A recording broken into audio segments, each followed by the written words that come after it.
ഒരുപാട് ദിവസങ്ങളായിട്ട് നമ്മൾ നോക്കിക്കഴിഞ്ഞാൽ ഇതാണെങ്കിൽ ഷഫീന ബീവി അതോടെ തന്നെ ഉണ്ട് ഈ രേണു സുധി അങ്ങോട്ടും ഇങ്ങോട്ടും ഒരുപാട് നാളായിട്ട് അടി അടക്കുന്നത് നമ്മൾ കാണുന്നതാണ്. അങ്ങനെ ഇരിക്കുമ്പോഴാണ് ഇപ്പോൾ ലേറ്റസ്റ്റ് ആയിട്ടുണ്ട് ഈ ഷഫീനയുടെ ചാനലിൽ കൂടെ ഒരുപാട് തെളിവുകളുണ്ടെങ്കിൽ ഈ രേണുവിനെതിരെ എന്ന് പറഞ്ഞ് ഇറങ്ങിക്കൊണ്ടേ ഇരിക്കുന്നുണ്ട്. ഇത് കണക്ക് വിദേശത്ത് പോകുന്നതെല്ലാം വേറെ പണിക്കാണ് അങ്ങനെ എങ്ങനെയാണെന്ന് പറഞ്ഞുള്ള ഒരുപാട് ഗുരുതരമായിട്ടുള്ള ആരോപണങ്ങളുമായിട്ടാണ് ഷഫീന ബീവിയുടെ ചാനലിൽ കൂടെ ഇങ്ങനെ വെളി വന്നുകൊണ്ടേ ഇരുന്നത്. അതല്ലാതെ ഒരുപാട് പേര് ഇത് കണക്ക് വരുന്നുണ്ട്. എന്തായിരുന്നാലും ഇതിന് ഇതുവരെ ഉണ്ടെങ്കിൽ രേണു സുധി ഒരു മറുപടിയും കൊടുത്തിട്ടില്ല.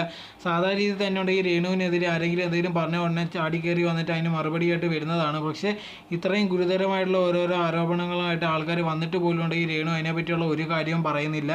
ഇപ്പോൾ സാധാരണ രീതിയിലുണ്ടെങ്കിൽ ഒരു ഇനാഗുറേഷനോ കാര്യങ്ങളായിട്ടാണ് വിദേശത്ത് പോകണം. പക്ഷേ ഇതിൽ വന്ന് പറഞ്ഞിരിക്കുന്ന ആൾക്കാരുണ്ടെങ്കിൽ അവരെ ഇതിനൊന്നും അല്ല വരുന്ന കടത്തുന്നതുണ്ട് അങ്ങനെ ഇങ്ങനെയാണെന്നുള്ള രീതിയിലൊക്കെ ഒരുപാട് കാര്യങ്ങൾ പറയുന്നുണ്ടായിരുന്നു. ഇതൊക്കെ ഉണ്ടെങ്കിൽ സത്യമല്ലെങ്കിൽ തീർച്ചയായിട്ടും ഉണ്ടെങ്കിൽ അവർക്കെതിരെ കേസ് കൊടുക്കാൻ പറ്റുന്നൊരു വകുപ്പാണ്. എന്നിട്ട് പോലും ഉണ്ടെങ്കിൽ ഇത്രയും നാൾ ഇതിനെപ്പറ്റി അവർ സംസാരിച്ചിട്ട് പോലും രേണു ഇതിനൊരു റെസ്പോൺസോ കാര്യങ്ങളോ ഒന്നും കൊടുത്തിട്ടില്ല. അതുകൊണ്ട് തന്നെ ആൾക്കാരുണ്ടെങ്കിൽ പല രീതിയിലുള്ള കാര്യങ്ങളാണ് പറഞ്ഞുകൊണ്ടേ ഇരിക്കുന്നത്.